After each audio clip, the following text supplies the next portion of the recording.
Our topic is about sacrifices that draw down God's glory. Yan, no? Meron pong handog, meron pong sakripisyo, meron pong uri ng paglilingkod sa Panginoon or pagsasamba sa Diyos na siyang nakakapagpapababa, right? Nagpapababa ng kaluwalhatian ng Panginoon. And I'm so excited to share you this topic. Now, meron ba dito sa inyo, are you familiar about how many times Moses went up to the mountain of Sinai? Si Moses po kasi umakyat siya sa Mount Sinai at doon niya nakakatagpo ang Panginoon. Nantanong, sa tingin mo, mga ilang beses kaya umakyat si Moses? Ano? Sabi nung isa 3, sabi nung isa 7, so hindi tayo sigurado. But, may speculation according to the Bible, pag binilang mo talaga yung beses siya nakikipag-usap sa Panginoon ng masinsinan, siya po'y umakyat ng more or less 8 times. Nakikipagkita siya sa Diyos doon sa bundok, banal na bundok. At you see, the last time Moses went up to the Mount Sinai was before the building of the tabernacle.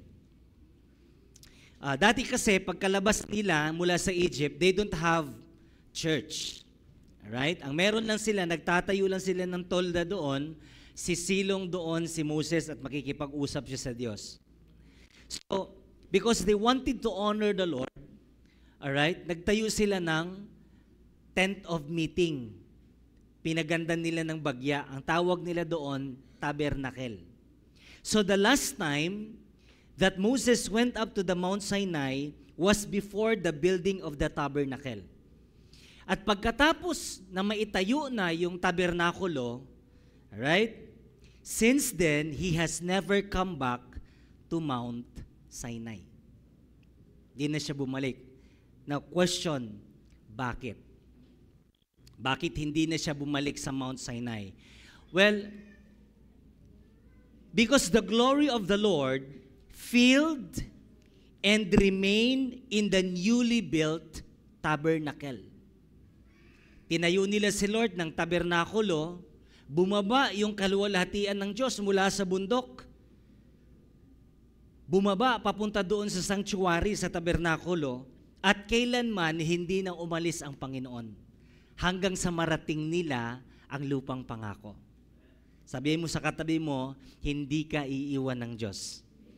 Hanggang sa makamtan mo ang pinangako ng Lord sa buhay mo. Amen? So, right here, makikita po natin that God wants everyone to experience His tangible presence. Yun bang tangible presence? Pag sinabi nating tangible presence, yung parang nahawakan mo na talaga yung presensya ng Diyos. Parang ramdam mo yung realidad talaga. So that is the tangible presence of God, the glory of God, that He came down from the mountain and lived among His people. So in the old times, si Moses lang yung nakakaranas sa tinatawag nating tangible presence ng Panginoon. Sa tuwing umaakyat siya doon, lahat ng mga tao sa baba, nagwa-wonder. Ano kayang meron doon sa taas? Kumukulog, kumikidlat. Anong meron doon? Moses was enjoying the very presence of the Lord, but the people were wondering, what is it all about? So, everyone desire to experience the very presence of God, but they don't have the chance. Bakit? Si Moses lang ang tinawag ng Lord na pwedeng umakyat doon para makikipag-banding sa Kanya at makikipag-usap. You see, why is God's presence so important for Moses and also to us? Taningin mo yung katabi mo, bakit importante ang presensya ni Lord? Biruin mo si Moses, ilang beses siyang pumanik doon sa taas, and the Bible records na 2 times yata siyang nag-fasting ng 40 days. Ha? 40 days. Ikaw nga, 4 hours lang. Hirap na hirap ka na, amen? Ha, kung ano na yung ipopost mo, craving, sana all. Kung sino-sino na yung itatag mo, sana may manlibre sa akin ng nakapasting ka nun. Pero si Moses, mga kapatid, 40 days, hindi niya naramdaman yung gutom. Why? Because the presence of God was so real. It feels heaven to be in the presence of the Lord. So why is God's presence is so important? Number one, because His presence is our companion. So His presence is our companion. Sabihin mo sa katabi mo, companion. Alam mo yung long time ago, nag-gym po akong ganyan, sa bahay, meron po kaming mga dumbbells, no? Pinahiram ako ni Brother Alvin. May mga dumbbells kami sa bahay. So, nag-gym ako sa bahay, nagbubuhat ako sa bahay. Siguro mahaba na yung 2 linggo. After 2 weeks, nakatiwangwang ng mga dumbbells doon. Wala na, hindi ko na binubuhat. Until one day, I decided na punta na lang talaga sa gym. Pagdating sa gym, iba yung aura doon, iba yung atmosphere. Bakit? Kasi sisipagin kang mag-exercise kasi meron kang mga kasama. Meron kang mga companion. You see, sa buhay, if you don't have companion, it is sad to be alone.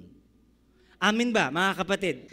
Sabi ng Psalms chapter 16, verse 11, your presence fills me with joy and brings me pleasure forever.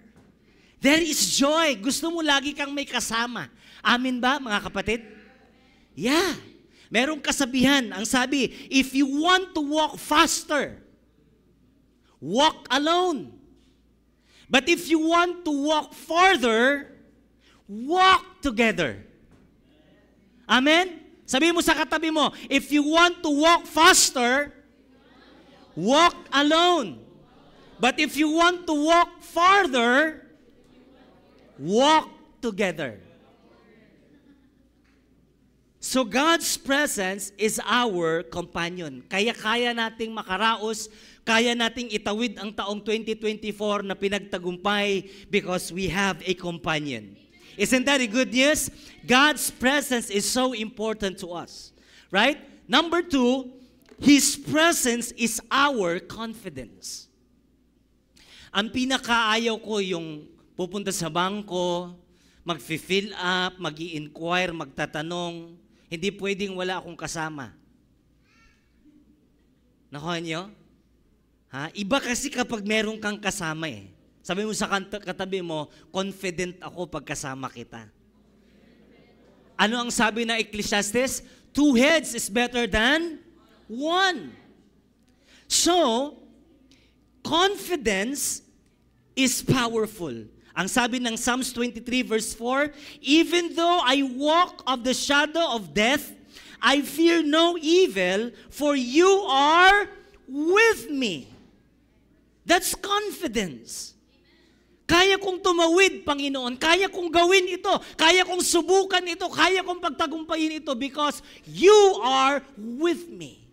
That is why His presence is so important to us. Number 3, His presence is our counselor. Kapag nalungkot ka, kapag nabigo ka, kapag hiniwalayan ka, kapag nasaktan ka, kung saan-saan tayo pumupunta, we're looking for someone who can counsel us, who can advise us. Nga lang, kapag napunta ka sa maling tao, wrong advices will be given to you. So be careful. Go back to the Word of God. If you go back to the Word of God, you will find God's instruction and counsel to us. Ang sabi ng Bible, kapag ikaw ay natukso, He will show you a way out so that you can endure. Yun bang mga payo na para mag-endure ka? Yung mga payo para magtagumpay ka, hindi yung mga payo para ilaglag ka, payo para tumigil ka. Amen? His presence is our counselor. Number 4, His presence is our comforter.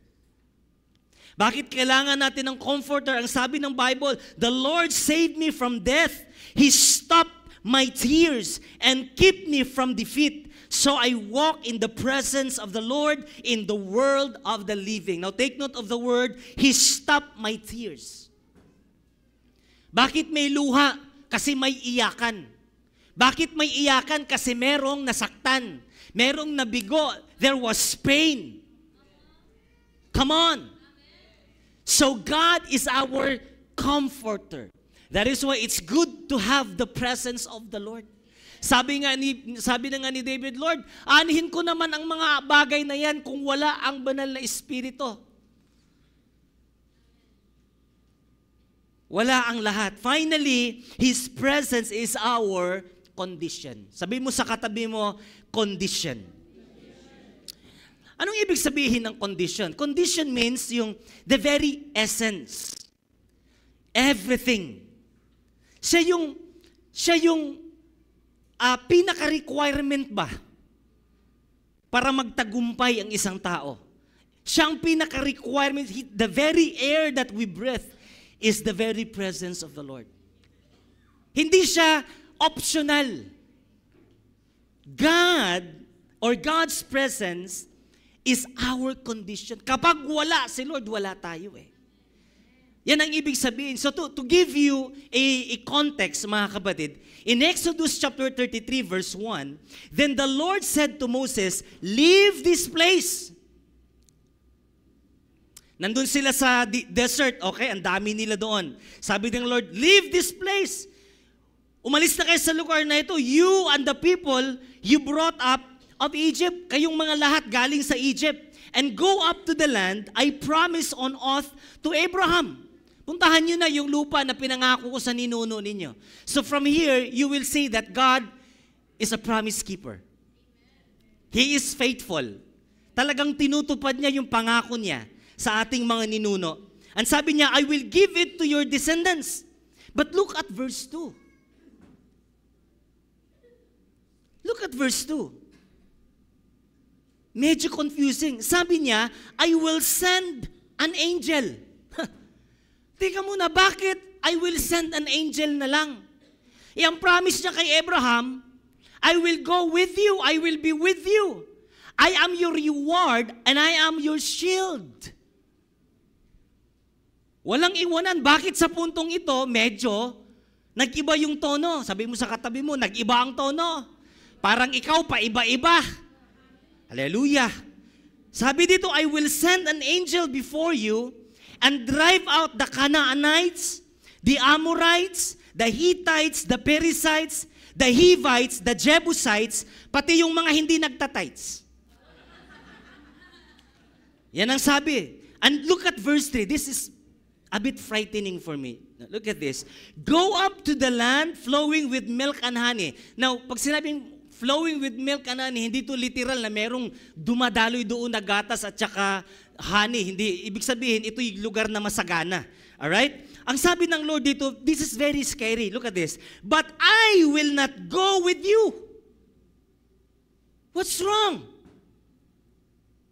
Para bagang itong punto na to, naghihimutok na si Lord. Sabi niya, but I will not go with you. Sige, pagkakaloob ko, pinangako ko yan eh. But I will not go with you. Why? Because, tignan mo yung katabi mo, Kusapin mo siya, because you are pasaway. Yan ang ibig sabihin yan eh. Tapos sabi niya, and I might destroy you on the way. Naramdaman niyo ba yung puso ni Lord? Sabi niya, umalis na kayo, pero hindi ko na kayo sasamahan. Pero pagkakaloob ko pa rin yung pinangako ko sa inyo. Ano ang dahilan? Sabi ni Lord, sobrang tigas ng mga ulo niyo. Alam niyo sa puntong ito, kinausap niya si Moses, sabi niya, Moses, I'm going to kill all the Israelites and I want to start again from you. Sobrang naiinis na si Lord. At alam mo ang sabi niya, sige na, kayo na lang. Baka mamaya, pag hindi ko nakayanin, doon sa mismong daan papuntang promised land, patayin ko kayo lahat. Di na kayo makakarating pa. So this was, you see, the heart of the Lord. Look at verse 4. Then the people heard these distressing words. They began to mourn. Nalungkot po sila. Now, ano ang dahilan? Bakit labis na lang ang pagkagalit ng Lord? Now, alam niyo ba na habang si Moses at saka si Lord nag-uusap doon sa bundok, okay? Nakakita nila kumikidlat, no? Dumadalugdog. What's right there? Sabi nila, anong meron? Bakit si Moses lang nakakaranas dyan? Merong fiesta sa bundok na yan. The feast of God's presence. Alam mo yung mga tao, ang ginawa nila, Aaron, gumawa ka ng Diyos na sasambahin natin. Kalalabas lang nila mula sa Egypt. 3 buwan lang lumipas mula sa Egypt. Na pinatay lahat ng Lord yung mga panganay sa Egyptian. Nagpaulan si Lord ng mga balang, mga peste, tapos ginawang dugo ng Lord ang tubig. Nakuha niyo po? Tapos nung lumaya sila doon, kasi nangamatay na sila lahat, ang sabi nila, umalis na kayo, magmadali kayo, umalis, mauubos kami sa inyo. Hindi umalis yung mga Israel, sabi niya, aalis lang kami kapag swelduhan nyo kami, kapag bigyan nyo kami ng yaman. Ang sabi ng Bible, lahat ng gusto nila, binigay, pati ginto, silver, pilak, lahat ng yaman. Ang sabi ng Bible, and they plundered Egypt. Halos mabasyo yung yaman ng Egypt. Bakit? Anong ibig mo sabihin dyan, Pastor? Parang unfair yata si Lord. Hindi unfair si Lord. 430 years sila nagtatrabaho, walang sweldo. Amen? Kaya when they went out from Egypt, the Bible said, they plundered Egypt. Grabe yung bit-bit nilang kayamanan. And then ito pa, nung sila nilusob, hinabol sila ng Egyptian. Anong ginawa ng Panginoon? Hinati yung dagat, lahat yun pinatay. Presko pa. Mas presko pa sa encounter experience mo kay Lord, ha? 3 months pa lang halos.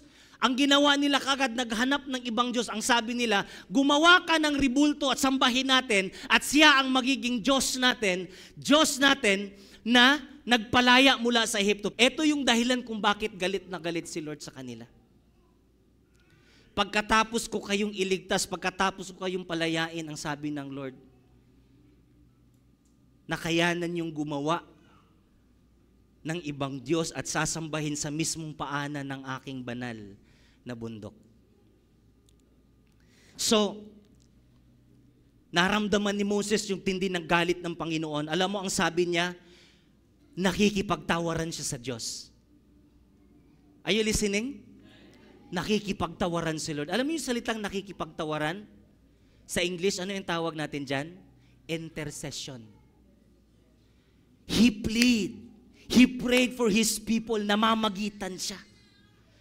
Look at this. In verse 12, then Moses said to the Lord, you have been telling me, lead these people. Lord, lagi mo kong pinagsasabihan na pangunahan ko yung mga tao na to. But you have not let me know whom you will send with me. Sabi mo, gagamitin mo ako, i-lead ko yung mga tao. Pero di mo sinabi sa akin kung sino yung magiging partner ko sa ministry. Alam mo kung sinong tinutukoy niya? Yan yung tinutukoy niya o si Aaron, kapatid niya mismo. Para bang sinasabi ng Lord, Lord, di mo sinabi sa akin yung kapatid ko pala, partner mo sa akin sa ministry. Ayun, siya yung nagpasimuno, gumawa ng ibang Diyos-Diyusan.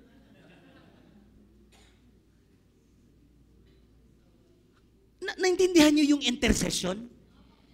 Ikipagtawaran ka kay Lord eh. Tuloy natin. Anong sabi ng Panginoon?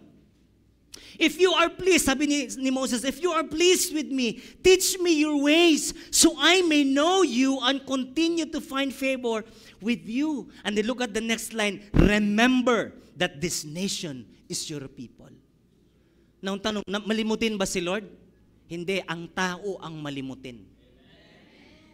Pero alam niyo, pagkatapos banggitin ni Moses itong part na to, remember that this nation is your people, nagbago lahat ang mood ng ating Panginoon. Alam niyo kung bakit? Kasi humanga siya kay Moses na pinanghawakan ang kanyang salita. Nakuha niyo yung kaibahan?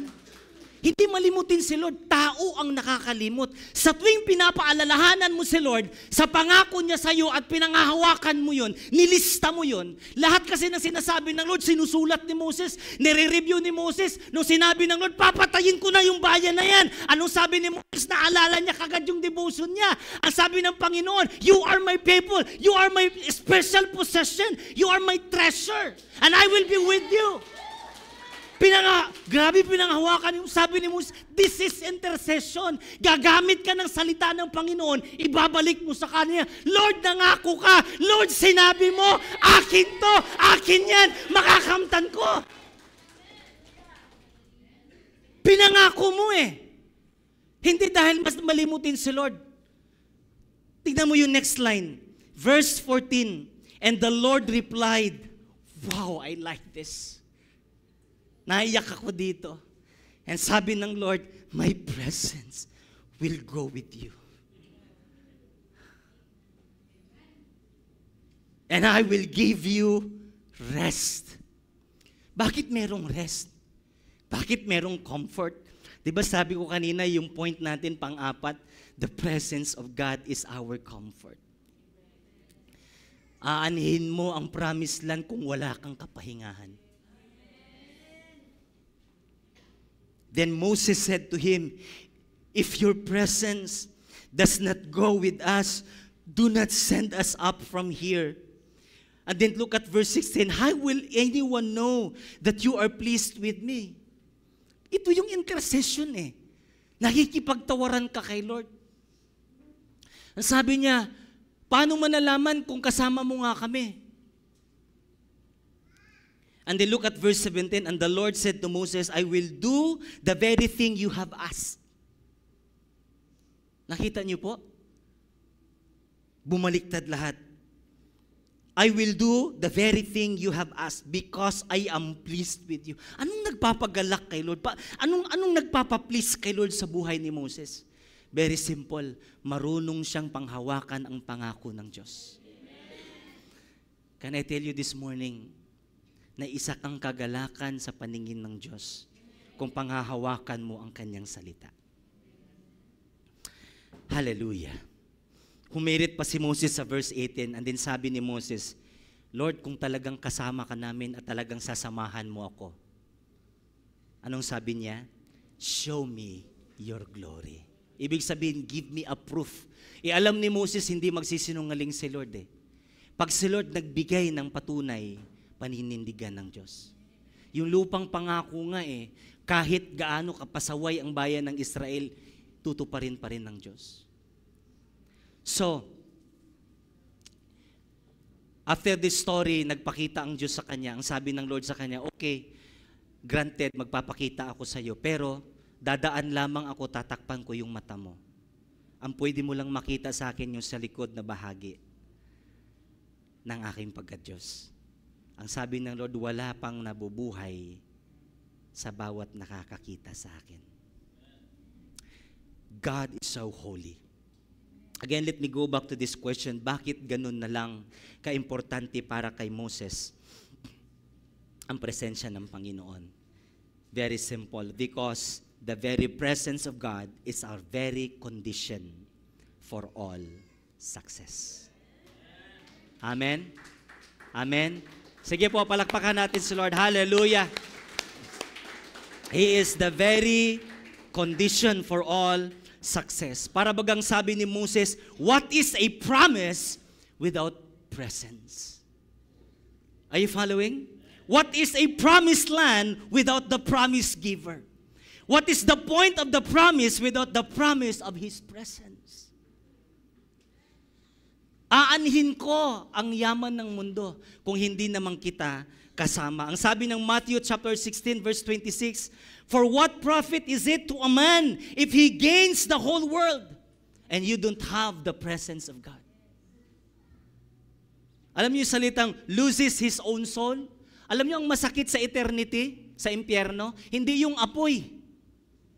Ang masakit sa impyerno, never mo na mararamdaman ang presensya ng Diyos. So without dreams, we reach nothing. Without love, we feel nothing. And without God, we are nothing. Come on, give Him the praise. Hallelujah. Because the very presence of God is our condition for all success. Diretso po tayo sa Exodus chapter 40 verse 34. Noon pong nagawa na nila ang tabernacle, ang sabi ng Bible sa verse 34, then the cloud covered the tent of meeting. All right? And the glory of the Lord filled the tabernacle. Dati, yung presensya ng Lord, nakikita lang nila sa kidlat, sa kulog. Alright? Nandun lang, si Moses lang nakakadama. But because they have built a tabernacle for the Lord, ano ang sabi ng Bible? Bumaba ang presensya ng Panginoon, ang kaluwalhatian ng Diyos at nanahan mismo sa bayan ng Israel. So the question is, how did they draw down God's glory from Sinai to sanctuary? Alam niyo ba na meron silang alam na hindi natin alam? If you know, if you believe that the presence of God is very important to us, importante ang presensya ng Diyos sa buhay mo, sa pamilya mo, sa karir mo, sa negosyo mo, hallelujah. If you believe that God is the very condition for all your success, mga kapatid, you must know something that the Israelite knew. Sila po ay naipapababa nila ang presensya ng Panginoon. Do you know why? Do you want to know how? Number one, continuous free will offering. Bakit tahimik kayo?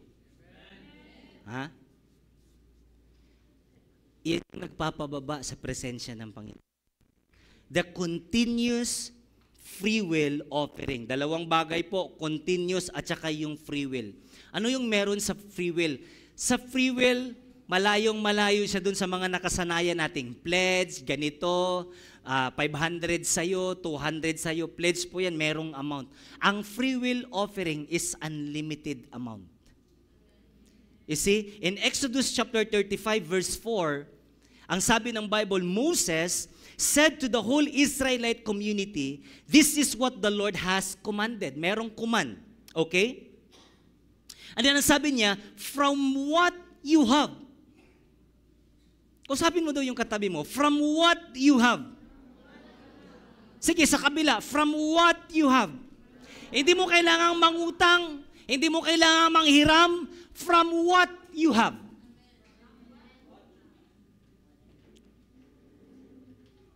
Amen. From what you have, take an offering for the Lord. Everyone who is willing. Ang requirement sa free will offering is willingness. Hindi sa pilitan, that this is willingness. Is to bring to the Lord offering of gold, silver, and bronze. Alright? And then, talon tayo sa verse 21, and everyone who was willing and whose heart moved them came and brought an offering to the Lord for the work of the tabernacle, for all its service, and for the sacred garments. And then, sa verse 3, and then they received from Moses all the offerings that the Israelites brought to carry out the work of constructing the sanctuary. And the people, basahin natin lahat, 1, 2, 3, go. And the people continued to bring free will offering morning after morning. Nung pinatawag sila ni Moses, magpapatayo tayo ng tabernacle. Dalhin nyo yung kaya nyong dalhin. Free will offering. Lahat po sila nagsipag-uwian sa kanilang bahay. Pagkatapos bumalik sila, tagsipaghandog ng kanilang mga offering. Hindi pa natapos doon. Kinabukasan, offering na naman. Kinabukasan, offering na naman. Kinabukasan, offering na naman. Unsa may naana?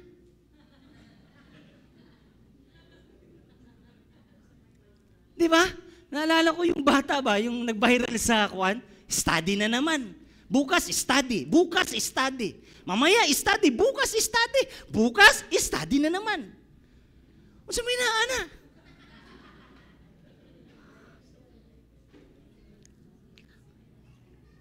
You see, continuous free will offering. Are you following? All right? Now, there are 3 forms of free will offering. Okay? 3 forms of free will offering. Number 1 is monetary free will offering. That is gold, silver, and gold. Nung si Abraham, binili niya ang Kanaan. Long time ago. Ang pinangbayad niya, pilak at saka ginto.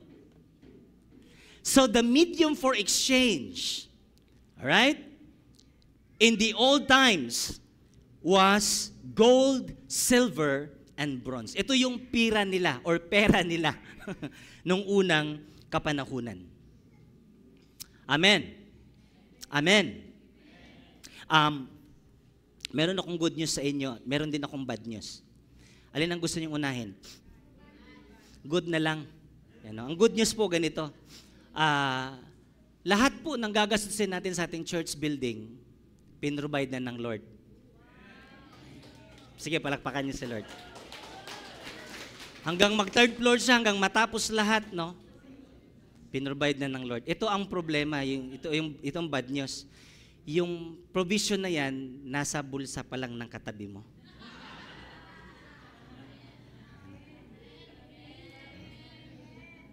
So you can offer a free will offering through your monetary gifts. Gold, silver, and bronze. Number 2 form of free will offering is materials. Say with me, materials.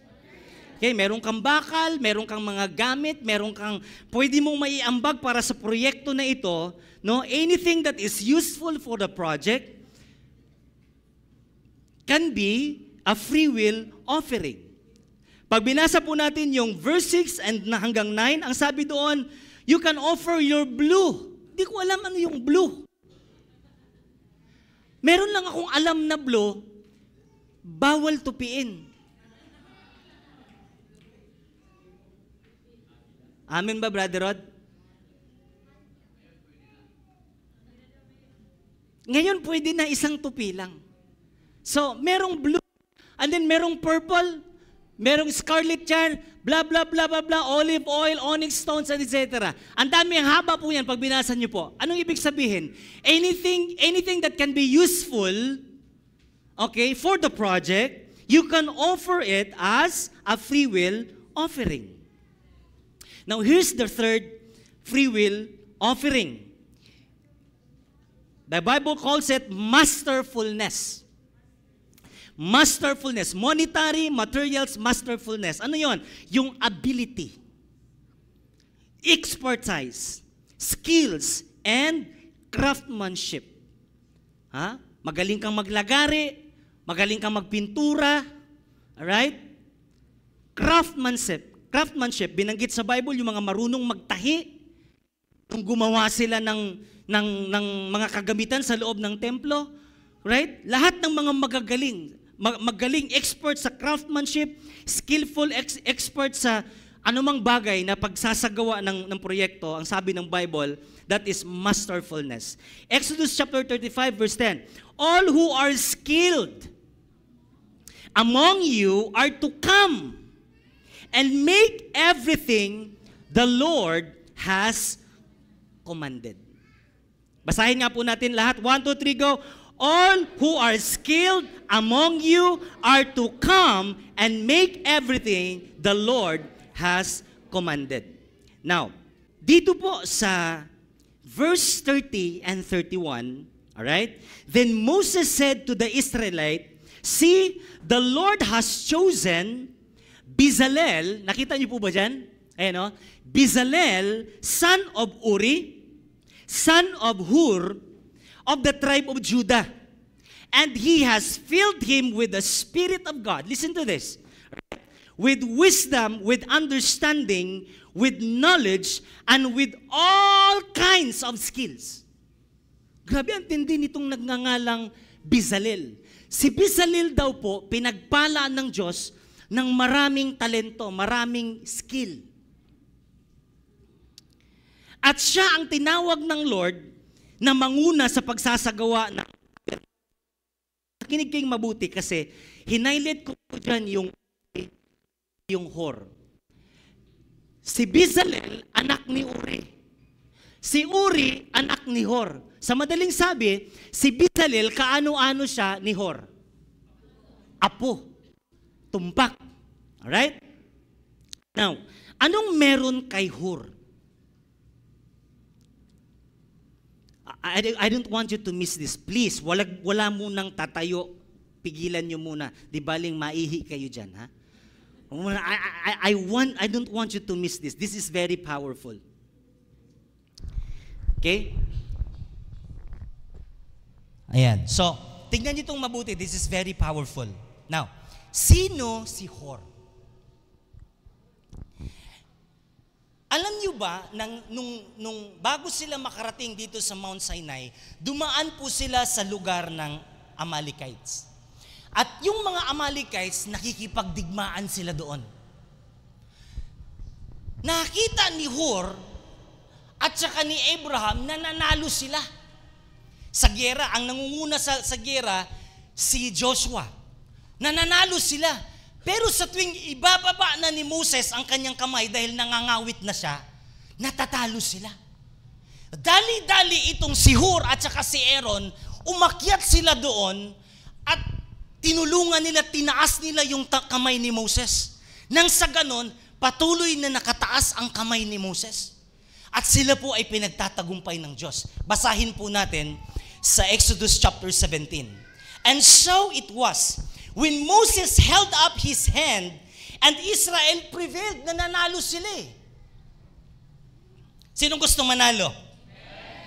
And when he let down his hands, sobrang pagod na, yung Amalekites prevailed, sila naman yung nananalo. Alam niyo po, but Moses' hands became heavy. Sobrang bigat na. Alam niyo, kahit gaano kagaan yung bagay kapag matagal mong buhat-buhat yan, bumibigat din. Amen ba?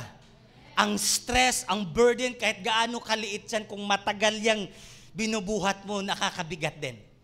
Amen. So itong kanilang leader, ang man of God, nakita nila nananalangin siya.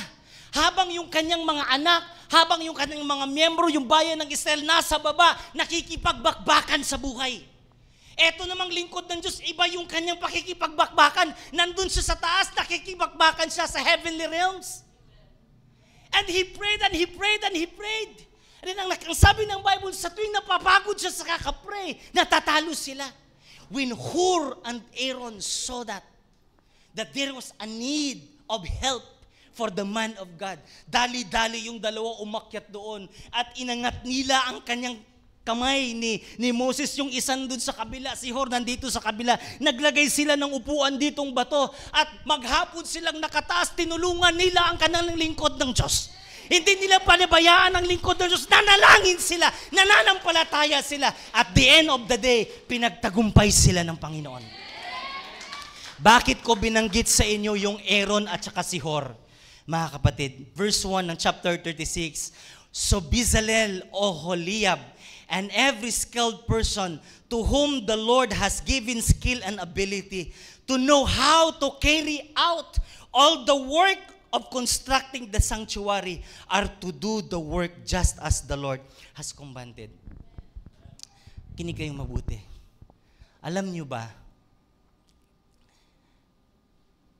na nauna pa yung gera na yan bago yung sumamba sila ng Diyos-Diyosan.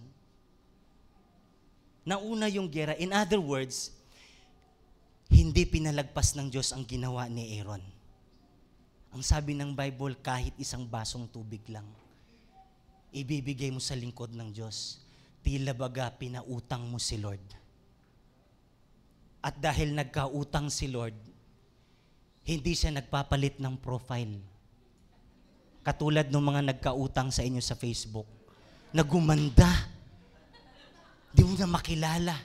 Nang sa ganun, hindi mo masingil sa utang. Pag si Lord nagkautang, mga kapatid, babayaran ka. Dito nadurog yung puso ko. Nung dali-daling umakyat si Aaron at saka si Hur para alalayan yung kanilang pastor. Para alalayan yung kanilang lingkod ng Diyos. Alam niyo mga kapatid, hindi nakalimutan ng Diyos yan. Pagkatapos nung gera na yon, gumawa ng matinding kasalanan si Aaron. Ano yung ginawa niya? Gumawa siya ng rebulto. Matinding kasalanan, hindi. Pero anumang kasalanan na ihingi mo ng tawad sa Panginoon, kakalimutan ng Diyos. Pero ito ang hindi kayang kalimutan ng Diyos. Yung ginawa ni Aaron kay Moses, hindi kinalimutan ni Lord. Aaron's children became the chosen people.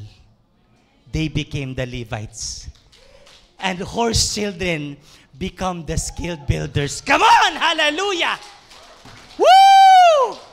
Kapatid, merong kang ginawa sa Panginoon. Don't you think na kinalimutan ka ng Lord? Because I tell you this, walang anumang bagay, maliit man o malaki, na isinasakripisyo mo sa Panginoon na binabaliwala ng Lord. Marunong si Lord magbayad ng utang. Amen? Purihin natin si Lord, palakpakan natin ang Panginoon. Hallelujah!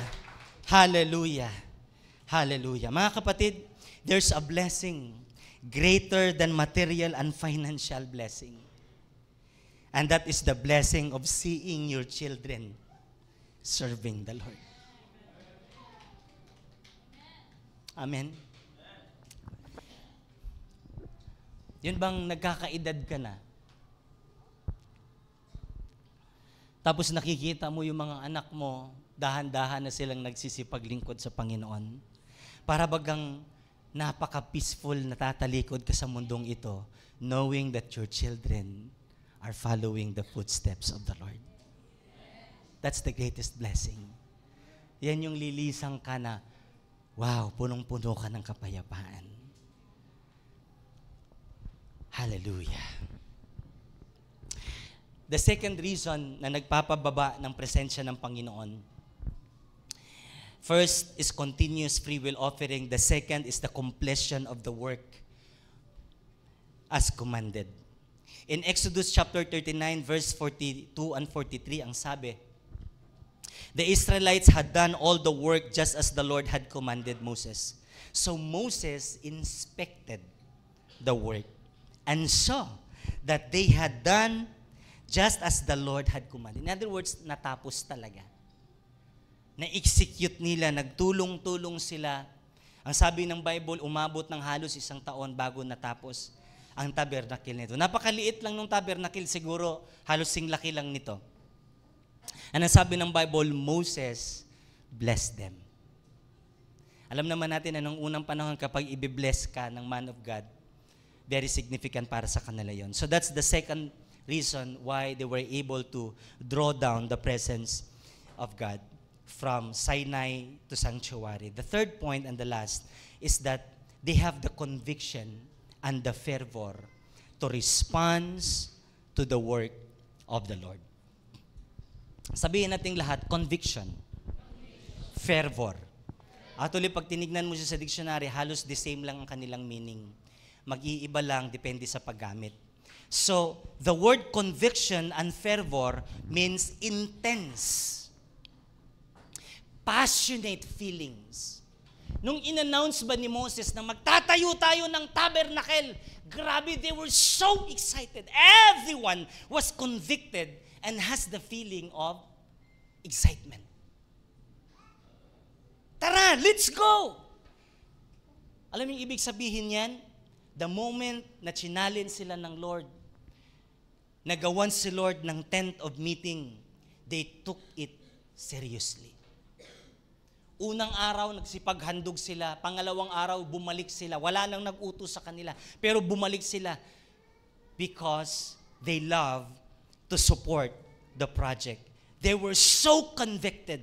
They have this intense feeling to engage, to involve the project.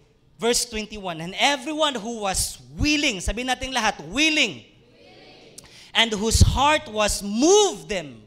Can you see that? The word move them in some translation, stirred. Their hearts was stirred. Merong apoy, merong liyab, merong excitement sa kanilang mga puso. Ang sabi ng Bible, whose heart moved them, came and brought an offering to the Lord for the work on the tent of meeting, for all its service, and for the sacred garments. Wow. Continuous free will offering, completion of the work as commanded, conviction and fervor, response to the work of the Lord. Ito mga kapatid, ang nagpapababa ng presensya ng Diyos. Amen? The continuous free will offering is the offering that moves God's heart. At ito yung matindi. What moves your heart, moves His heart. Amen? Amen? What moves your heart, moves His heart. And it was the free will offering for His glory that brought down His glory. Ang nagpapababa ng presensya ng Diyos mula sa bundok, pababa sa kanilang tabernacle, was the free will offering for His glory that brought down His glory. Let me end this message in a true story. There was a lame girl. Nag-attend siya ng isang event it's like a conference. Medyo malaki ang simbahan, medyo malago sila. But in the middle of that event, nagkaroon sila ng madali ang problema. Meron silang kailangang bayaran. Need ng church na kailangan talaga nilang bayaran within the week because they didn't have the money. So, chinalin sila ng pastor. It was a Watchman Nee crusade, during the Watchman Nee crusade. Nag-challenge yung pastor, can we give for the ministry? Marami namang nagkaloob. Maraming nag-offering, maraming nagsipagpunta doon sa harap. Pero yun pong nakakakuha ng kanilang atensyon, mga kapatid, merong isang babae na lame. Hindi sinabi kung naka-wheelchair, di sinabing naka-saklay or what. Pero itong babaeng ito, okay, dahan-dahan siyang pumunta doon. At takaw pansin, kasi nga, lame siya. Siya yung pinakahuling dumating sa offering box, at pagdating sa offering box, wala siyang hinulog na pera. Kasi wala din siyang pera. So yung pastor, nandito sa pulpit, nandyan yung babae, kitang-kita niya kung ano yung nangyayari. Maya-maya konti, hinubad nung babae yung kanyang ginto na singsing, tapos hinulog. Na-shock yung pastor kasi first time, nakakita siya ng ganun. Walang pera, pero gusto pa rin maghandog. Hinulog yung singsing. After ng service, hinabol yung lumpo. Pinatawag, pabalikin dito. Kinausap ng pastor. Sabi niya, Iha, nakita ng Lord yung ginawa mo. Naiyak yung puso ko. As gusto kong sabihin sa iyong, hinangaan kita. Pero nangingibabaw sa puso ng pastor yung awa sa lame girl. Alam mo ang sabi niya, pero anak, good news, dahil marami ang nag-offering, umabot yung ating nalikom para sa ating babayaran this week. Kaya wag mo sanang masamain. Ibabalik ko na sa'yo yung singsing.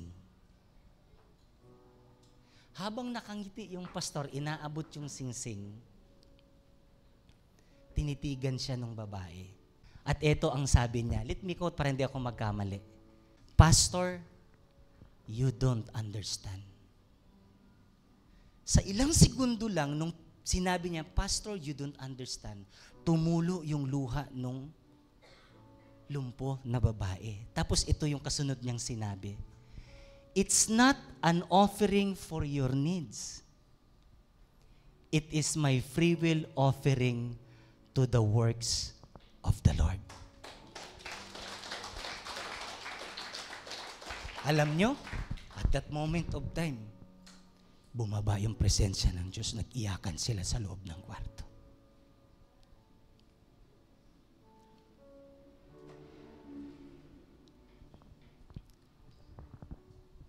The offering that draw down God's glory is our free will offering. Amen?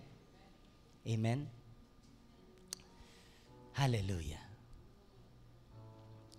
There are sacrifices. There are offerings.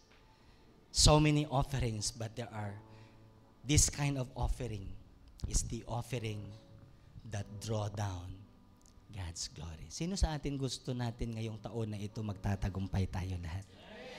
Just like Moses, sabi ni Moses, Lord, kung hindi ka rin lang namin kasama, hindi na kami aalis. Para saan pa? Para saan pa yung tagumpay kung hindi ka kasama? Ano ang silbi ng promised land kung wala ang promise keeper? Kung wala ang promise giver? Just like Moses, yung presensya pa rin ng Lord ang